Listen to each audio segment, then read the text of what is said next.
అయితే ఇప్పుడు మా పైన నిలబడ్డ వాళ్ళు గత మాజీ కౌన్సిలరు అతనే ఇక్కడ ఒకటి మన చరిత్ర సృష్టించిండు. ఏం సృష్టించిండంటే అతను రియల్ ఎస్టేట్ వర్క్ చేస్తాడు. ప్రజలతోన నేను ఇల్లు కట్టుకుంటున్నా అని చెప్పి ప్రజలు అడిగితే నువ్వు ఏం చేస్తున్నావు అని అంటే ఇల్లు కట్టుకుంటున్నా అని చెప్పి అది పూర్తి అయినాక మసీదు ఏర్పాటు చేసిండు ఆయన. ఇప్పుడు ఈ ఎన్నికల్లో ఆ మసీదు నేను ఓపెన్ చేపిస్తా అని చెప్పేసి ప్రజలకు తప్పుడు ప్రచారం చేస్తున్నాడు. ఆయన కరెక్టుగా ఆయన నిర్మాణం చేయలేదని చెప్పేసి ఆయన అందరి వాళ్ళు ఒప్పందం ప్రకారమే ఆ మసీద్ నిర్మాణం చేసింది అతను.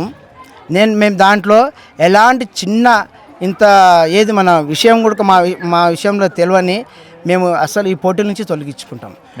లేదా ఆయనన్నా ఆంజనేయ గుడి స్వామి గుడి ఎక్కాల, నేనన్నా గుడి ఎక్కుతా. మా మీద తప్పుడు ప్రచారం చేస్తూ ఓట్లు అడుగుతున్నాడు. పని చేయండి, అభివృద్ధి చేయి. ఎందుకు మా కాంగ్రెస్ పార్టీలో ఉండే కదా అతను. ఎమ్మెల్యే గారి దగ్గరకు వచ్చి ఏం పనులు చేసిండు. అతను ఒకడు గెలుస్తాడు, అతని అనుచరులు రోడ్లు కబ్జాలు చేసి ఇండ్లు కట్టి అనామకులకు అమ్ముతారు. అది తెలిసిన వెంటనే వాళ్ళు బిత్తరైపోయి ఏంది ఇది ఇంత మోసం జరిగిందని చెప్పేసి వాళ్ళతో తగాదా పెట్టుకుంటారు. ఇలాంటి సమస్యలు సృష్టించిన మాజీ కౌన్సిలరు ఇప్పుడు మా మీద తప్పుడు ప్రచారం చేస్తున్నారు. దీన్ని మేము సహించలేదు. ప్రజలందరూ మేమేందంటే ప్రజలకు అందుబాటులో ఉంటున్నాను, నేను పని చేస్తున్నా కాబట్టి నన్ను ఆరాధిస్తారు. ఓటు వేసి గెలిపించాలని ప్రజలకందరికీ శిరస్సు వంచి చేతులెత్తి మొక్కుతూ వాళ్ళ పాదాలకు నమస్కారం చేస్తున్నా సార్.